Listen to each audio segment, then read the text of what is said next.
ورحمة الله وبركاته. سلام كدب marka hore odayaasha waxaan leeyahay ka raali noqda wiilkiina ku qaldamay waa farciini mahad uu ku qaldamay kana raali ahaada raali galintaasna annakoo musharaxiintii ayaa idin siinay midowga musharaxiinta midda xigto walaalkay maad waxaan u sheegayaa mahadow meesha shirka ku dhiganaysa jiingada horteeda ninkii lahaabaa nala socdo Axmed Daahir oo masaajidka dhistay oo ereyada dhistay 20 sano cidda matalaysay meelna wax ka sameeyay weeyay magaalo maanta ee Saleebaan Cabdalla degto guri ama masaajid ama ceel aad ka qoday ma jiro markaas dadka inta u tagtid waxaad leedahay ila xisaabtama war dadka ma ka aqli yar yihiin mise waa ka aqli badan tahay walaalow kasoo waanto weli odayaashii way ku rabaan shacabkaaga ku rabo walaalaha ku rabo kaalay u imo odayaasha 8 jifa oo oday oo Saleebaan Cabdalle halkaan bay fadhiyaan oday la sameeyay oo Cabdalle sideeye laga soo sameeyay mid la qaadanayo maahan adeer kaalay imo nala tartan habaqin aqooyahankii Saleebaan Cabdalle maanta tuban qaar soo socday qaar taagan kaana cilmi badan kaana lacag badan kaalay la tartan habaqin meelaha odayada iyo dadka hadalada u soo kala dhiibaysid ka jooji odayadana jaaifadaas ku wadid ka jooji hadii kale Saleebaan Cabdalle talaabay ka qaadaysaa nin qaldamo waa la yaqaana waa la talaabay la qaadayo marka intaan talaabada laga qaadin waa ku nasteexanaya u imo odayadaada ka raali gali Saleebaan Cabdalle ka raali gali kaalay mala tartan hadii kale tartanka in laga joojiyo ayaa ee u sii socota oo talaabo laga qaado marka waan ku baasantiin odayadana ka raali noqda wixii qadaf oo dhacay salaamu calaykum waraxmatullaahi wabarakaatuh waxaan leeyahay maanta Saleebaan Cabdalle cidina uma maqan ceelna uma qodna 8 jifiyood ay ahaayeen waa dhan tahay isimadoodii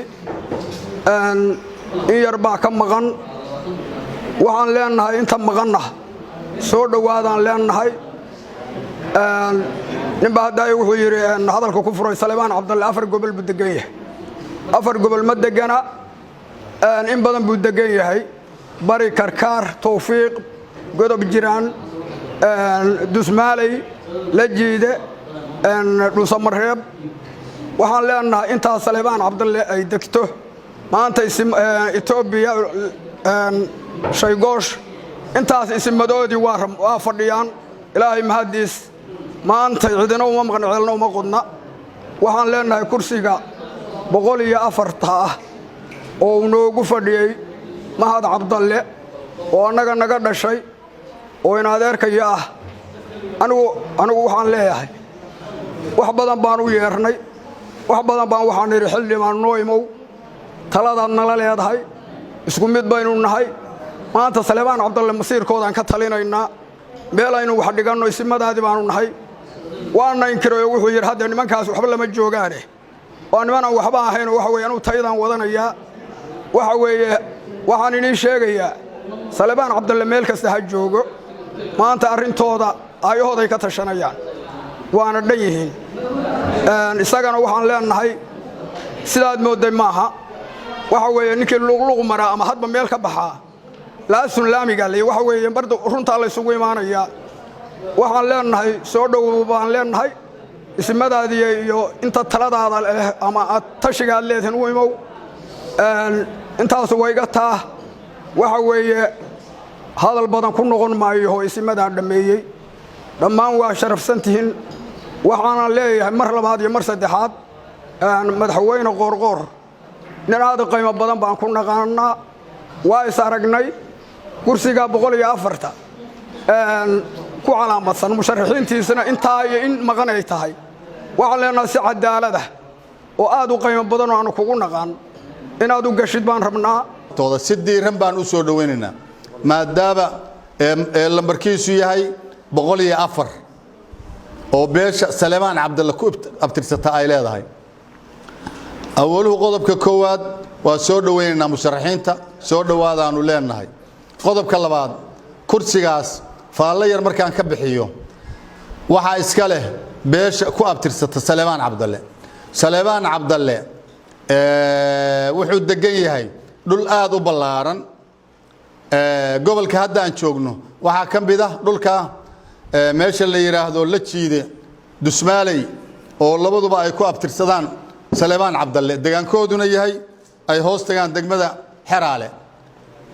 dadka kursiga leh bay ka mid yihiin labada magaalo waxa kale oo ka mid ah gobolka Mudug beesha degan degmadooduna tahay degmada Tawfiiq ee golol meesha loo yaqaan ka mid ah beesha Tawfiiq degan waxa kale oo aqalka ummadda la ka mid ah beesha degan degmada la yiraahdo Godob Jiraan ee gobolka Nugaal waxa kale oo ka mid ah beesha degan meesha la yiraahdo Baran iyo Ceergaabo inta ka dhaxle oo iyaguna Saleemaan Cabdalle ku abtirsada afartan gobol ee isxiga Galgaduud Mudug Nugaal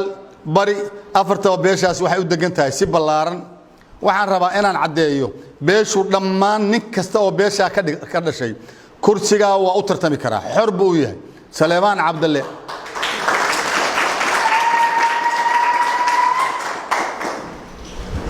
isimaduna ilaahay mahadiis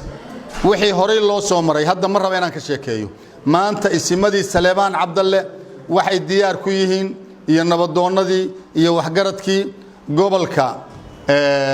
Samareeb magaala madaxda Galmudug bay diyaar ku yihiin waxay u soo diyaar garoobeen si cadaalad ku dheehan tahay hal shakhsi ba calaf u galaya oo nasiib u yeelanaya shakhsiga ilaahay hanooga dhigo kii Saleemaan Cabdalle aan kala qoqobeen siyaasaddu waxbay kala qoqobtaa ee isku xiri lahaa afarta gobol miisaan culus xil culus baa saaran ninkii maanta ku guuleysta taa markaan inta uga gudbo Saleemaan Cabdalle inta uu degan yahay iyo magaalooyinka uu degan yahay waxaan rabaa inaan baaq u gudbiyo madaxweynaha maamul goboleedka Galmudug madaxweynaheennii inaan baaq u gudbiyo madaxweyne Axmed Cabdi Kaariye Qarqoor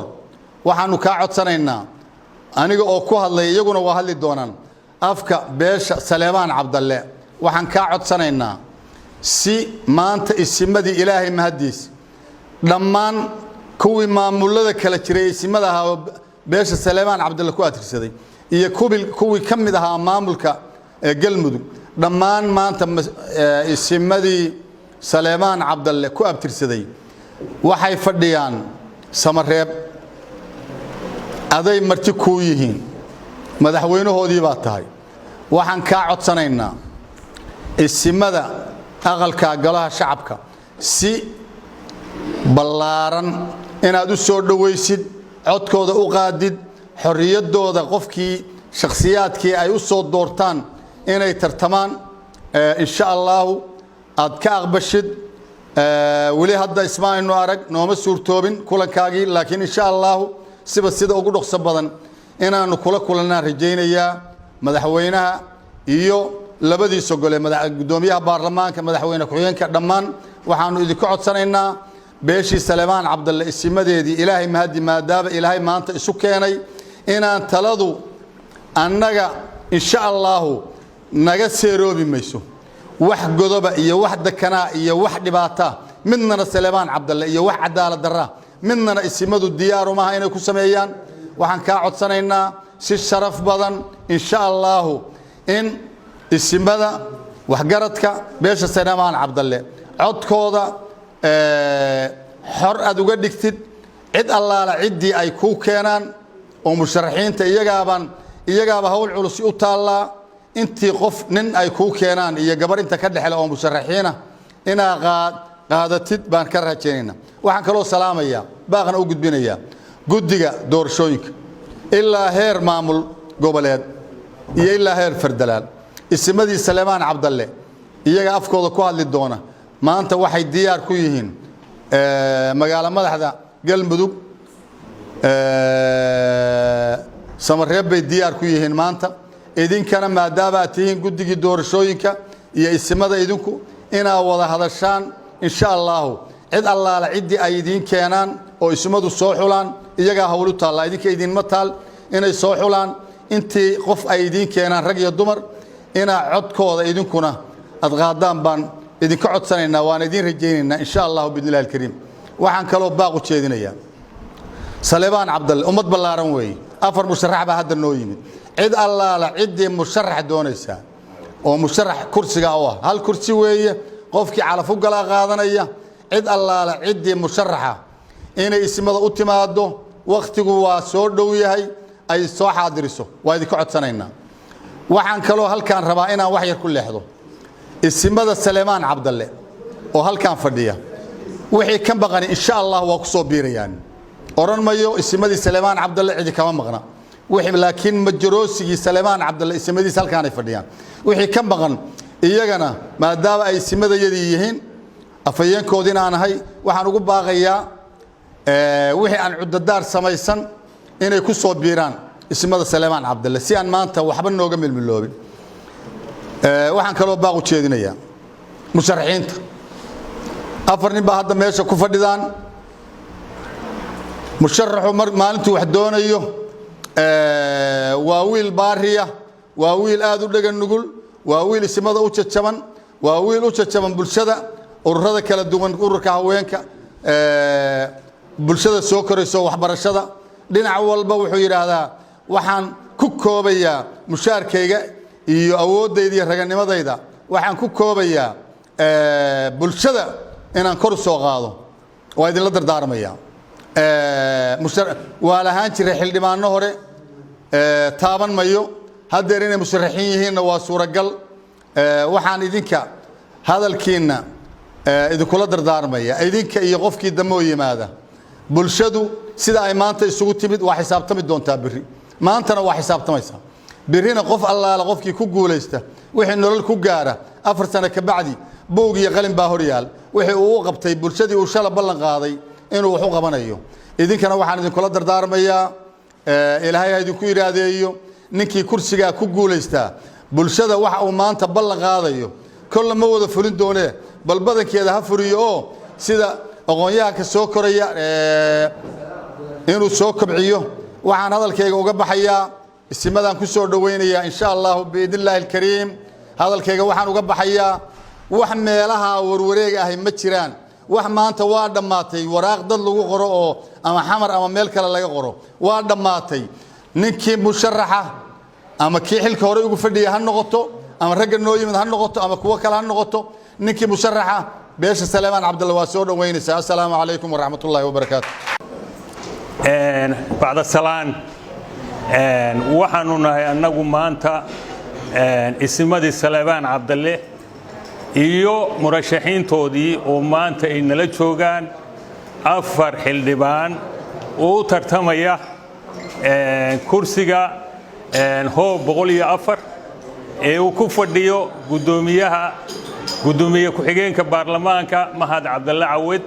kursigaas oo iska leeyahay Saleemaan Cabdalle saddex kursi baa Cabdalle leeyahay waa la kala aad baan waxaan u salaamayaa marka ugu horeysa waxaan aad u salaamayaa inta ka soo qayb gashay xafladan quruxda badan ee sida wanaagsan loo agaasimay intii ka soo qayb gashay dhammaantood anoon hadda kala qaadin si guud ayaan u salaamayaa waqtigoo noo saamaxaynin inaan wax badan tirtiriyo Soomaalidu waxay tiraahdaa nin durbaan tumay ilaaq dalbay Mahad Cabdalle Cawad isagaa maagay Saleemaan Cabdalle dhaqankiisa iyo odayaashiisa iyo murashaxiintiisa asagaa maagay dad meelaha istaaga oo kala dhuunta oo saan yeela oo ma garanaysaa iyo odayaal aan odayaasha ahayn isagaan ka maqalnay waxaan rabaa horta inaan ka jawaabo qodobkaas mahad cabdalla cawad anigu marna ma arag asagoo hab cadaalada lagu soo doorto haddana afkiisay ka muuqatay oo uu ka hadlay inuu lahaa aniga qoorqoor baa i wata oo email marinaya isagaa shirarka uga hadlaya oo kursiga waa la ii boobaya maba ku tartamayo waa been abuur runtaan idiin sheegaya qof uu qoorqoor gaar u wato axmed cabdikaariye uu maanta madaxweynaha galmudug gaar u wataahay ma jirto ciduu gaar wax ugu diidan yahayna ma jirto wuxuu raalli ka yahay wuxuu damacsan yahay wuxuu doonayaa dadka reer galmudug inuu u garsooro oo cadaalad ku maamulo waxaan u nahay odayaal dhaqameed u nahay Salmaan Cabdallahna aan ahayna waxaan leenahay walaalayaalow meeshii aad dhaqan ka tihiin iyo meeshii kursigii aad leedihiin doonta oo raadsada waxaan ognahay kuraas magaaladan taal oo qabiilkoodu leeyahay inaysan ergana kan rabin inay ka noqdaan dhaqanna ka noqdaan mid Salmaan Cabdallahna inay ka noqdaan isku magaalana ay yaalin waa arin cajiib ah wax la yaabo waxaan aad u la yaabanahay kursi Cabdi Cabdallah yaal nin Cabdi Cabdallah wuxuu leeyahay kursigaan dhaqan iyo oday ka ah ana kursigaan magaca in laga bedelana waa macna kale oo liira qolo kala iska leh kii horay loogu tartamay oo laga warqabay oo magaca Salmaan Cabdallah ku qoran yahay inuu yahay oo sida loo marana waa macna aan garanayno arinta kale oo aan rabo inaan ka hadlo waxay tahay dadka iyo matalaadoodu ma kala haraan kursigan waxaa lagu matalaa degaan kasta oo Salmaan Cabdalle uu leeyahay ama koonfur ha jiro ama waqooyi ha jiro ninkii ku fariistaana dadkaasuu matalaa wax afka aan runtana indhaha afka lagama qariyo annagu Salmaan Cabdalle hadaan nahay xudunteenu annagoo degna raas casir iyo raas kamboon inta ka dhaxaysa annagoo degna xudunteena iyo degaankeenu waa gobolka mudug waa gaalkacya u magaalo madaxa tawfiiq baana degmo u ah dadka iyo masiirkooda iyo maxaa la yiraahdaa iyo kursiga iyo degaankuna ma kala harhayaan annagu ma ka hadlayno maxaa la xaggay ka tirsantahay iyo xaggay ka tirsantahay anigu waxaan aaminsanahay dadka maanta aaminsan baanahay kursigan tawfiiq laga leeyahay maantay tawfiiq inay galmudug tahay dadka qabaan anigu aaminsanahay anigu kama dhigin cidii kaantay kuma dhiiran karaan inay maanta yiraahdaan tawfiiq waa galmudug anigu waxaan qabaa kursigan maanta iyo masiirkiisu ma kala hari karaan degaankiisa xuduntiisu waa magaalada tawfiiq baa kursigan laga leeyahay ayada u magaalo madaxa waxaan maqlaayay in la lahaa xiraala u magaalo madaxa waxa beenta loo sheegaya run ma la sheego xiraala walaalaheen baa dega kursi kala yaal magaalo madax bay u tahay waxa weeye waa niman walaalaheen Cabdi Cabdallah anagana Salmaan Cabdallah la yiraahdaa kuraasta iskuma khaldana kursigan tawfiiq aniga kuma dhalan tawfiiq waa ogtihiin degaan ahaan marka la yiraahdana magaalada hadda la leeyahay baan ugu sii dhowahay oo maanta dhuusamareeb ka tirsan haddana runta inaan ka sheego waa ku khasbanahay la jiida anaa ka soo jeeda anay degaankaygii tahay anay dadkaygii tahay ma xaqirayo kursigay wax ku leeyihiin laakiin magaalo madaxdeedu kursigan magaalo madaxdiisu waa tawfiiq ma ahan magaalo madaxdiisu magaalada la yiraahdo xiraale ma aha xiraale walaalaheena degan kursiga u yaal iimaanka ha ku qabeen hadbana dhinac in loo yaaciyo ma ahan anigu waxaan arkay reer xiraalo marna dusmaalay la geynhayo oo la xawilayo marna la jiida la geynhayo oo la xawilayo oo la leeyahay dadkii la jiida weeye dadkeena nagu filan iimaankaana ku qabnaa anagu reer la jiida waa ku filan yihiin anagu hadaan tagnana cid kale geedmayne reer la jiida kaliyahan ugu tagaynaa degaankeena oo ku booqanayna cidna ka xawili mayno meesha la yiraahdo xiraale haddaan tagno meesha la yiraahdo dusmaaleyna oo anagu aan leenahayna dadkeenaan ugu tagaynaa xiraale dadka xawili mayno anagu waxaan leenahay reer xiraalana walaalaheen weeye yeysan u dhinac beelin oo khalad ka gelin dadka Saleebaan Cabdalle dhexdiisa yeysan khalad ka gelin waa codsi ayagana aan u dirayno walaalaheen reer xiraale weeye taasi waa qodob walaal waxaan idin sheegayaa waxaan idinkaga mahad celinaynaa marka mar hor iyo dibba sida sharafta leh ee aad xafladan uga soo qayb gasheen odayaasha dhaqanka waxaan la wadaagayaa raggii igu horeeyay inta meeshaan fadhida oo aan ognahay anigu waa hayaa 42kii waraaq nuur dhago oo dir oo dhan nabadoon u ah 42kii waqti yar baa ka soo wareegay xawaali 80 sano ka badan waqti ku dhow baa ka soo wareegtay ninkii nabado cidaas oo dhan madaxda u ahaa maanta inta laga qaada la yiraahdo nabadoon ma aha waraaq qof meel looga soo sameeyo forgery ah oo ognahay been abuura in la yiraahdo qofkaas dadka nabadoon u ah oo tolka maanta Saleebaan Cabdalle oday u ah meel ay ka soconaysa lama arko meel ay ka soconayso cid looga boobi karo wax looga qaadi karo lama arko dulmigaasi waa dhamaaday meelihii wax lagu dulmin jirayna maanta ma joogno anagu maanta waxaan joognaa Dhuusamareeb meeshii shirka Soomaaliya ee maanta dawladda lagu dhisayo lagu aasaasay baan joognaa shirkii dib u heshiisiinta halkaana lagu qabtay Dhuusamareeb waxaa ku soo dhaweeyay Soomaali oo dhan inay heshiis gaartana ka shaqeeyay madaxweynaha dawlad goboleedka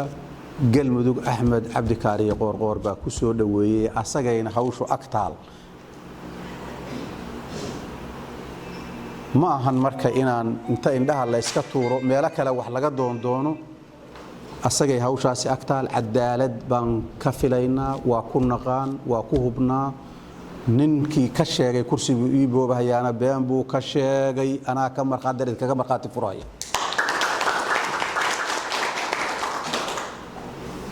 waa mahadsan yahay asaga iyo maamulkiisuba waa mahadsan yihiin odayaashan buu soo dhaweeyay asaga qaabilay magaaladan uu ku qaabilay war waxba isuma eka been iyo run isuma eka in odayaasha halkaan fadhiya yihiin odayaashii dhaqanka ee Saleebaan Cabdalle ee saxda ahaa inay yihiin iyo marka ragga mahad guryaha uu ku hayo oo teendhooyinka intuu gurigiisa dhexdiisa uga dhisay uu ku aruuriyay markay isu yimaadaan umadu waa kala garanaysaa nin dadkiisii iyo tolkiisii matalaya iyo niman garaada ku tixan yihiin oo hadba shaarka inta dhigta dhahaya marna xirada galaya oo ay dhiyadooda aan hayno oo garaadahoodii muuqdaan oo saacadan wada mushaariye oo taliyaal ciidamo ah inay yiraahdaan annaga odayaashii dhaqanka ah saraakiishii ciidamada ah u shaqayn mayso umaduna waa ogaanaysaa waxaan hadalkayga ku soo gabagabeynayaa raalli ahaada odayaasheena dhaqanka ee lagu gafay ka raalli ahaada annaga ma aha cid gafka samaysay annagu waxaan idinka codsanaynaa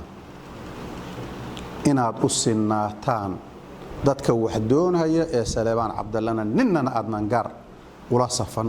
ninna gaar aadnan u xigsan mahadna ayagu kamid yahay ama ha idinku gafo ama waa baab kale khaladka uu galay waa baab kale cadaaladuna waa baab kale